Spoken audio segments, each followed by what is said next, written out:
Eң чырайлуу сөздү ата-энеңе сүйлө. Eң чырайлуу кызматты ата-энеңе кылгын. Eң чырайлуу мамилени ата-энеңе кылгын. Eң чырайлуу тамакты, eң чырайлуу кийимди ата-энеңе кийин, анан сен коногуңа, кийин анан досуңа, кийин анан шефиңе, кийин анан башка бирөөңө, классташыңа, курсташыңа. Биринчи ата-эне.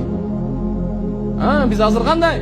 Досуң деп ата-энесин наразы кылганда, шефим деп ата-энесин наразы кылганда, классташым деп, аялым, катыным деп ата-энесин наразы кылганда. Шарият болбойт.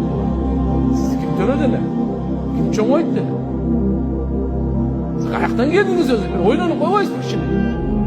Көп эмес, бир аз эле оюңуздан жүргүзүп койсоңуз.